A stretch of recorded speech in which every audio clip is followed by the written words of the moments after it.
compétent parce que cette compétence doit être prouvée à travers les pouvoirs qui lui sont reconnus et lesquels pouvoirs sont différents des pouvoirs qui sont reconnus à un directeur de cabinet. Les gendarmes du gouvernement, c'est le Parlement.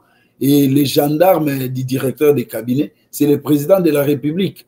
Vous voyez, donc, chacun doit rester dans sa bande et faire son travail dans l'intérêt général. Maître, nous allons passer à une page insolite. Le recteur de l'université de Kinshasa aurait sanctionné des éminents professeurs qui se sont attelés d'aller faire porter la toge de professeur au président de l'Assemblée nationale dans son cabinet. Et selon vous, en tant qu'enseignant aussi à l'université, vous êtes chef de travaux à l'université de Kinshasa, quelle est votre analyse? Certaines soutiennent la démarche et d'autres pensent que le recteur pourrait être un peu jaloux du président de l'Assemblée nationale.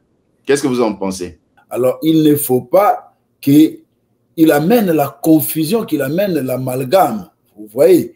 C'est-à-dire que vous êtes professeur d'université et au professeur d'université, en ce que je sache, si le président de l'Assemblée nationale venait d'être nommé, donc il est encore professeur associé, parce que ça commence par là. Et il a, il y a des professeurs, et il y a des professeurs ordinaires, et il y a toute une hiérarchie dans chaque faculté, dans chaque département.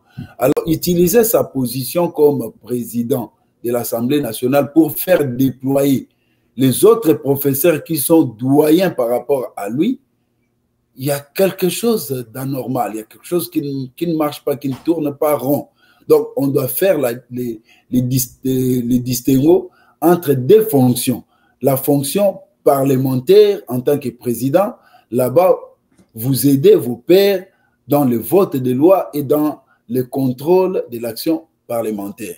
Et à l'université, on est face aux étudiants, on n'est pas face aux députés là-bas.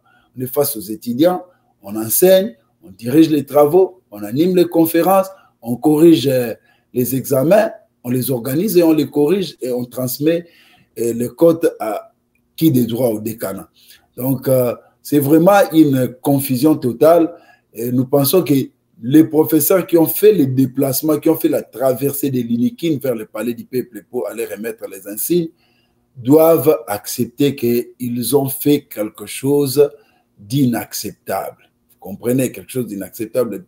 Alors, moi, je pense que les recteurs de l'université de Kinshasa, ayant pris la décision pour sanctionner ces comportements-là, bon, je ne connais pas, je n'ai pas lu en détail la décision, mais je sais que le recteur, c'est déjà une autorité administrative et en tant que tel, il a le pouvoir de prendre une décision aussi sur les personnels qu'il gère, notamment les professeurs. Mais la question est celle de savoir, comme nous disons toujours en droit, les compétences sont d'attribution. S'il a agi en fondant son action sur les pouvoirs qui lui sont reconnus en tant que recteur, nous ne pouvons que saluer cela. Et aux personnes qui ont été sanctionnées ou dont les actions disciplinaires ont été ouvertes, doivent user de leurs droits de défense qui se soumettent en fait à la procédure disciplinaire, qu'ils justifient leur déplacement de l'université de Kinshasa vers le bureau du président de l'Assemblée nationale. Et s'ils, en se défendant, ils ont gain de cause, une décision administrative peut se muer. Donc, en fait, lorsqu'on ouvre une action disciplinaire, ce n'est pas encore une sanction. Ce que je sais, ce n'est qu'une mesure préventive. Donc, la suspension, c'est une mesure préventive et on les a soumis à une action disciplinaire.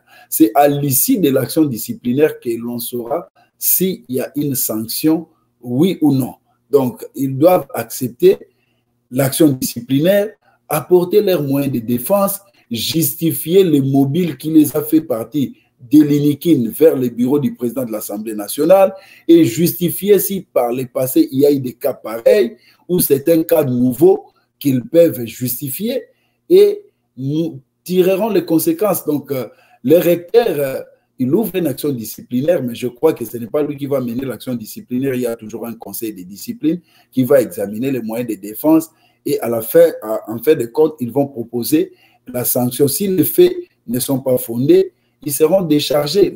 Les suspensions qui ne sont que mesures, comment dirais-je, préventives seront levées. Mais s'il s'avère qu'ils ont franchi les Rubicon de leur crime, ils doivent accepter la sanction et c'est en cela qu'ils vont donner aux étudiants l'image de marque qu'un professeur n'est pas tout puissant, mais un professeur, c'est un respectueux des lois, des règlements qui régissent l'activité professorale.